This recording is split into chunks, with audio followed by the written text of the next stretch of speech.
What was the most recent lesson you learned? To do better due diligence on the people you choose to give your money to. I would not do that again. That was a costly mistake for me. When I knew I was going to leave, when I knew I was going to finally get the courage to change my life, I really started to just listening to you change my life. And all of you know who you are. I learned All right. What's one thing you did that you wish you could go back and undo?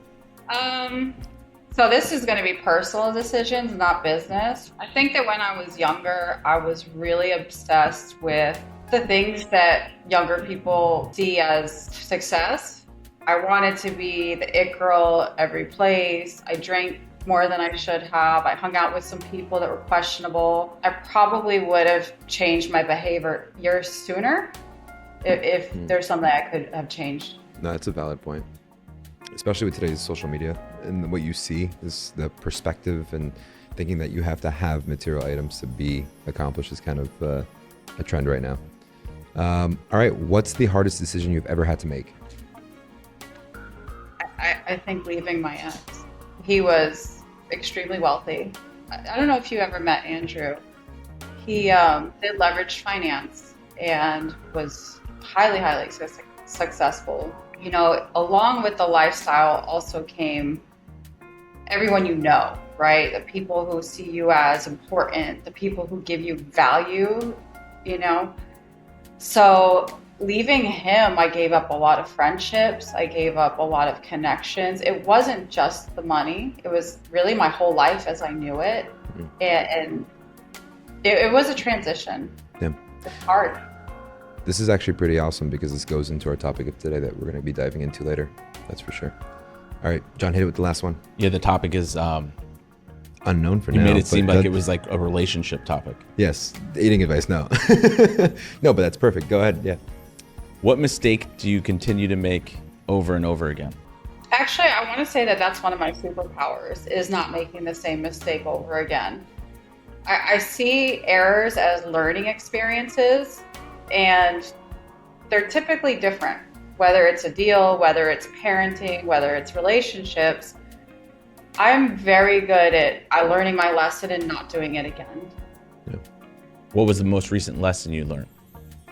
To do better due diligence on the people you choose to give your money to. I gave money to an attorney who was handling something for me, and they wanted to help me. They were my best friend. They cared about my situation. And as soon as they received that retainer, I met a very different person. Wow. And it was recommended from somebody else I knew, but once I started looking at the reviews, I saw a trend, which it's funny because people, when they go to hire a listing agent, right? We give them our reviews, we give them our references. Why didn't I think to do the same thing? I would not do that again. That was a costly mistake for me. Yeah. And that happens so much often. I met this this person, so they were saying that one of their best friends invested like all of their life savings with their mother, who was doing like this new gig for Forex trading or something like that. And then 1 week later or 2 weeks later, she's like, she lost 40% of her savings in like literally that time period. And she was just like, oh no, it's guaranteed. The only risk that you're going to lose is the proceeds. And that was her mother, right? So it's like, you just have to be very cautious and, you know, do your due diligence before jumping into anything. Even if the person you know and trust and like is one thing, but just getting a little bit more references and just past performance is a key thing too.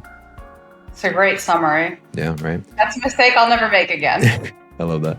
All right, so jumping into the topic of today, the thing that's interesting, and you know, we know of you, we've seen you around a lot, and you know, talking about surface level, it is extremely impressive that you moved to a new market and you were able to produce through the activities that you were able to do. But the reality is that your philosophy and your identity changed from an individual who was in Hoboken. Like you were saying, your cumulative transaction count didn't match probably what you were doing in Dallas. So for someone to go to a new marketplace completely and do certain activities is one thing, but the philosophy for yourself and the way you looked at yourself completely changed. And we definitely see that on your social media platform. The person that you were a few years ago is completely different than the person that we see today. Can you walk us through that transition? Yeah, so I was a wealthy housewife who did it as a hobby. I only really touch luxury transactions, extremely ego-based, looking for recognition. Kind of a lot of the mistakes that you see agents making, low producing agents. Didn't think I needed coaching. When I did get into coaching, I thought I knew it all versus being a sponge. And when I knew I was going to leave, when I knew I was going to finally get the courage to change my life, I really started to position myself, proximity is power, around the right people. I got with Aaron Novello, my coach. I started hanging out with role play people and prospecting groups that were at much higher levels than me. And instead of trying to show off or act like I knew something they didn't, I shut up and I listened.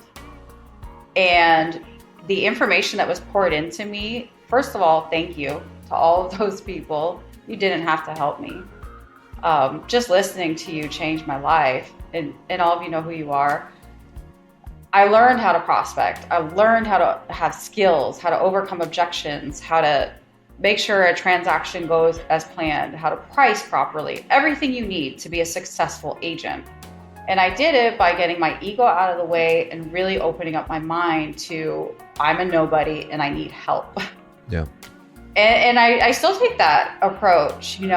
People are like so impressed by what I did. I don't see it as a big deal at all because I still have crazy bills to pay. And every day I still got to make sure those get paid. Yeah. So despite the production that's happened, I still see myself as like a humble servant going out to help sellers, help the agents who are, wonderful enough to have partnered with me and produce results for all of those people.